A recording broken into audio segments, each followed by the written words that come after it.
Obywatelu, obywatelko Polski, jeżeli myślisz, że Polska ci pomoże w jakikolwiek sposób za granicą, to nie licz na to. Polak jest zdany tylko na siebie. Cześć, w tym krótkim filmie chcę wam opowiedzieć historię, która przytrafiła mi się jakiś czas temu. Na wstępie powiem tylko, że nikomu nie życzę tego typu zdarzeń, ale gdyby już się coś takiego przytrafiło, tak będziecie wiedzieć, co w takiej sytuacji zrobić. Ja niestety takiego komfortu nie miałem, gdyż szukając informacji w internecie, zarówno na polsko i angielskojęzycznych stronach, nie udało mi się znaleźć tego typu przypadku. Ale wiem, że takie rzeczy się zdarzają i to wcale nie tak rzadko, tylko chyba nikomu nie wpadło do tej pory do głowy, żeby swoją sytuację, swoje perypetie opisać czy nagrać o tym film, aby innym podróżnikom było łatwiej, kiedy znajdą się w podobnej sytuacji. Zapraszam zatem na film o tym, co się stanie, jeśli nasz paszport ulegnie uszkodzeniu w kraju, który nie ma bezpośrednich połączeń lotniczych z Polską oraz nie uznaje paszportów tymczasowych. Po przylocie z Indii do Singapuru okazało się, że skaner paszportów na lotnisku pożarł pierwszą stronę, tą ze zdjęciem. Tutaj wszystko jest zautomatyzowane. I taka maszyna do skanowania paszportów wyrwała mi pierwszą stronę z paszportu. No i nie chcieli mnie wpuścić. Zeszło 3 godziny po telefonach do konsula polskiego. Na szczęście tu jest przynajmniej ambasada, więc można było coś załatwić, bo już kombinowali, żeby odesłać z powrotem na przykład do Indii, albo żebym sobie kupował bilet do Polski, kiedy nie ma bezpośrednich lotów do Polski. No i tak się zastanawiali, co tu zrobić ze mną, jak się mnie pozbyć. Są święta, wszystko jest nieczynne. Udało się w końcu dostać jakiś taki dokument, na którym zostałem wpuszczony na 3 dni do Singapuru. Muszę się teraz udać do ambasady polskiej, aby otrzymać tymczasowy paszport, na którym mogę wrócić do Polski, albo nie mogę, nie wiem, to się zaraz dowiem wszystko i powiem wam, jak to się potoczy dalej. Gdyby stało się to w jakimkolwiek innym miejscu, tak wkleiłbym sobie tą kartkę taśmą bezbarwną i nic by się nie stało. Ale że obok stał celnik singapurski, zobaczył tą sytuację, od razu zabrał mi paszport i kazał iść za sobą. Powiedzieli, że ten paszport jest uszkodzony, jest on już nieważny, nie mogę na nim podróżować dalej. Jedynym rozwiązaniem w tej sytuacji jest powrót do miejsca, gdzie wydano mi ten paszport, czyli do Polski. Ale jako że Singapur, nie wiem jak w tej chwili, ale w tamtej nie miał żadnych lotów bezpośrednich do Polski, było to niemożliwe.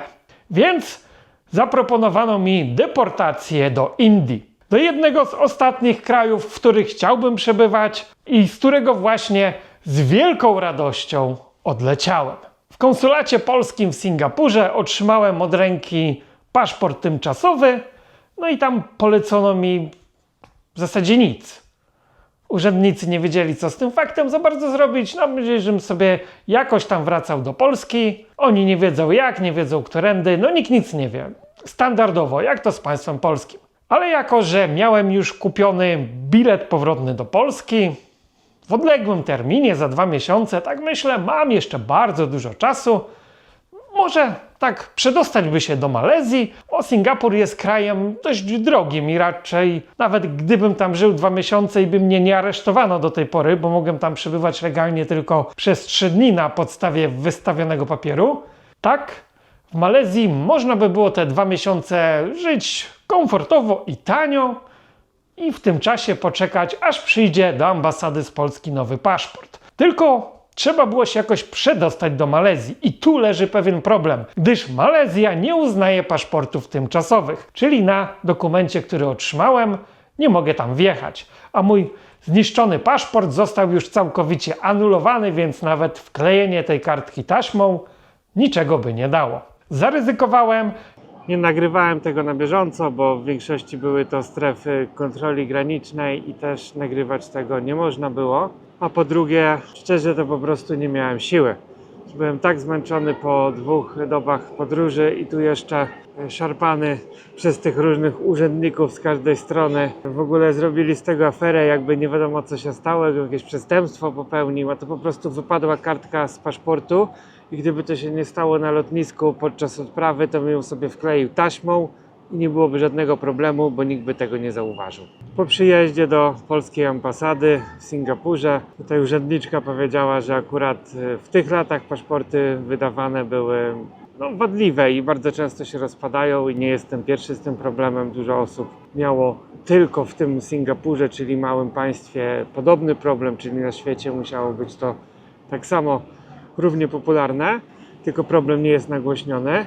Zapłaciłem $58 za paszport tymczasowy.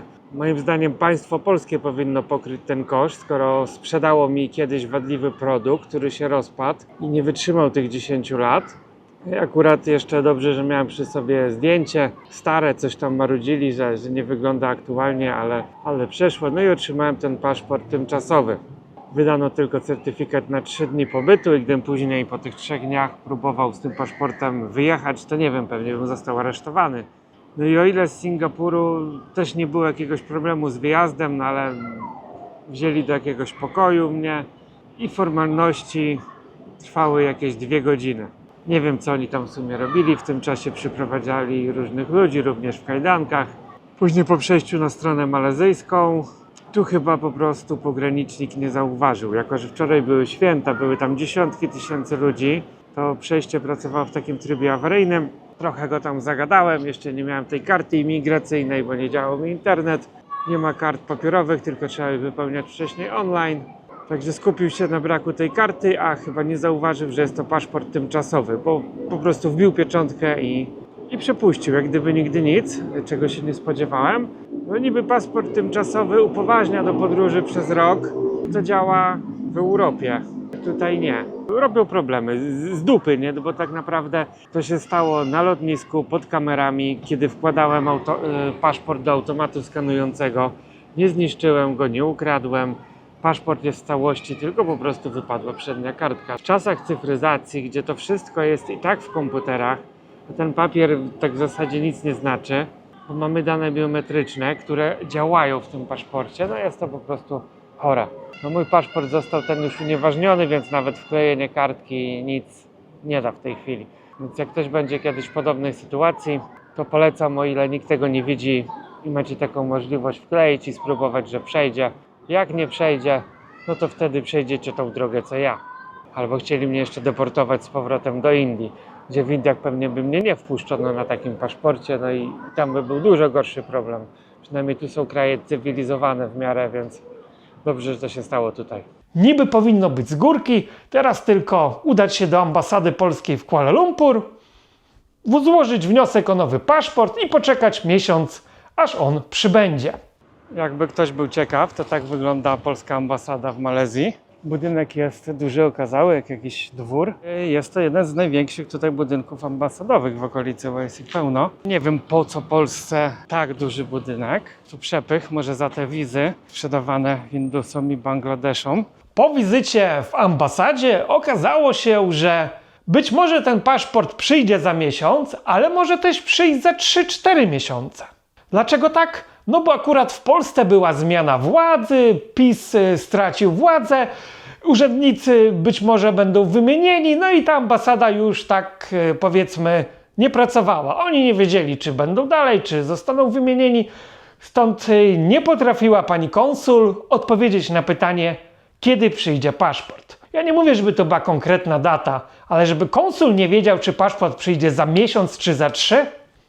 Miałem maksymalnie 2 miesiące czasu, gdyż musiałem się stawić później w pracy, więc nie mogłem sobie pozwolić na 3-4 miesiące oczekiwania i tak naprawdę nie wiadomo ile. aż ten paszport przyjdzie, czy w ogóle przyjdzie. Zostaje tylko opcja próby wracania na przypał. Albo puszczą, albo nie puszczą. No. Nie ma stąd lotów bezpośrednich do Polski, więc wszystko zależy od decyzji urzędnika i linii lotniczej, która może zechce mnie wpuścić na pokład, może nie. No i z tego, co tutaj powiedziała pani konsul, to w ogóle się zdziwiła, że zostałem wpuszczony do Malezji, nie? Bo raczej nie powinni mnie tu wpuścić na tymczasówce z Singapuru. Celnik nie zauważył, że jest to tymczasowe, a tak już bym był dzisiaj chyba deportowany gdzieś do Indii albo...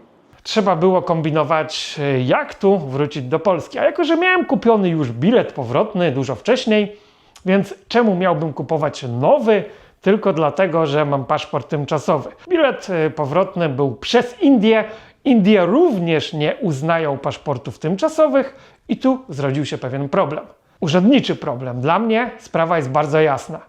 Dzwonię do ambasady, a tam mi mówią, może pan lecieć? Nie, nie może pan lecieć. Proszę sobie na przykład kupić nowy bilet przez kraj, który uznaje paszporty tymczasowe, albo nie wiem, wracać jakimś statkiem kontenerowym. Okej, dla mnie sprawa byłaby jasna. Problem leży w tym, że nikt z urzędników polskich, indyjskich, malezyjskich nie potrafił odpowiedzieć na pytanie, czy na paszporcie tymczasowym zostanę wpuszczony do jakiegokolwiek samolotu. Jedni odsyłali do drugich, trwało to tygodniami. Ambasada polska w Malezji odsyłała mnie do ambasady polskiej w Indiach. Tam nikt nie odbierał telefonów, nikt nie odpisywał maili. Dopiero kiedy zadzwoniłem do polskiego Ministerstwa Spraw Zagranicznych, zdziwili się bardzo, kiedy powiedziałem im, że od 2 tygodni nikt nie odbiera ode mnie telefonu w Delhi, nikt nie odpisuje na maile i nagle stał się cud. Po godzinie dostałem odpowiedź wreszcie na maila z ambasady z Delhi, że oni nic nie wiedzą na ten temat i muszę się w tej sprawie kontaktować z ambasadą polską w Malezji, czyli tą ambasadą, która wysłała mnie do ambasady Delhi. No i jak to w polskim państwie bywa, umiesz liczyć, licz na siebie. Od polskiego państwa nie dostaniecie żadnej pomocy za granicą, zapomnijcie o tym wszystkim. No dokładnie i to powinno wystarczyć. Bo ja też prosiłem, czy jest jakiś wzór konkretny, żeby oni mi to zaakceptowali. Powiedzieli, że nie, że ambasada wie, o co chodzi. No. Jedyna ambasada, która mu odpisała, to ambasada chińska, że jeżeli sobie kupię bilet przez Chiny, to tak, mogę przelecieć. A nawet być może wpuszczą mnie, żebym sobie zjadł kaczkę po pekińsku na chwilę w mieście. Więc tutaj duży plus, bardzo szybka reakcja. No ale ambasada Polski w Indiach, w Malezji, w Singapurze. Osobiście byłem w ambasadzie w Kuala Lumpur, w Singapurze. No nie mogłem tam tego nagrywać, więc wam tego nie pokażę. No ale widać, że to są pisowskie baby, które siedzą tam, bo ktoś im załatwił i po prostu nie wiedzą w ogóle, o co chodzi. Aby tylko czas leciał, pieniądze wziąć, sam bym chętnie posiedział, nawet za darmo, żeby mi tylko opłacili nocleg i jedzenie w tym miejscu i mógłbym robić to, co oni, czyli nic. I jeszcze bym na boku dorobił sobie na wizach. Stała kolejka chętnych o śniadej cerze. Więc obywatelko Polski, jeżeli myślisz, że Polska ci pomoże w jakikolwiek sposób za granicą, to nie licz na to. Polak jest zdany tylko na siebie. Polskie ambasady, polskie państwo, nie wiem, mogą ci sprzedać paszport, mogą z ciebie ściągnąć podatki. To, co się działo w COVID-zie, bo też wtedy utknąłem w Australii, to jest zupełnie inna historia, którą też kiedyś opowiem. Żałuję, że tego wtedy nie nagrywałem. Tysiące, dziesiątki tysięcy ludzi, Polaków, zrobieni w i naciągnięci na bardzo duże pieniądze, w tym ja. Tak samo nie wierzcie w ewakuację, kiedy zaczęła się pandemia, bo ludzie płacili za to i to płacili za to naprawdę olbrzymie pieniądze. Tak jesteśmy robieni na każdym kroku przez to nasze państwo. Po prostu złodzieje, oszuści i tyle. I nieważne, kto będzie rządził, czy to będzie PiS, czy to będzie Platforma, Lewica, czy inni złodzieje. Jaki był tego finał? Spędziłem 2 miesiące na mailach, telefonach, po różnych urzędach, ambasadach. Nie dowiedziałem się nic. Zupełnie nic. Ruszyłem na lotnisko z biletem, który miałem i nie wiedzą, czy zostanę wpuszczony do samolotu, czy nie zostanę wpuszczony.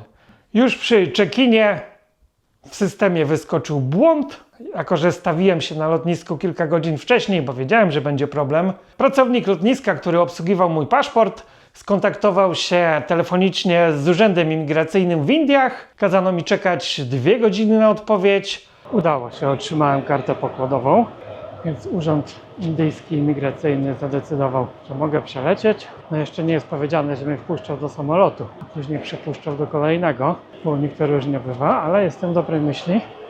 Mam poprosić po wylądowaniu obsługę o przeprowadzenie do kolejnej po prostu bramki, żebym się sam tam nigdzie nie pałętał i czasem nie został w tym kraju mlekiem i miodem płynącym, bo przecież każdy na świecie marzy o tym, żeby zamieszkać na stałe w Indiach. Tam jest tak zajebiście i oni tak się tego boją, żeby im się jakiś biały turysta czasem tam nie zagnieździł. Udało się wejść do samolotu bez przeszkód.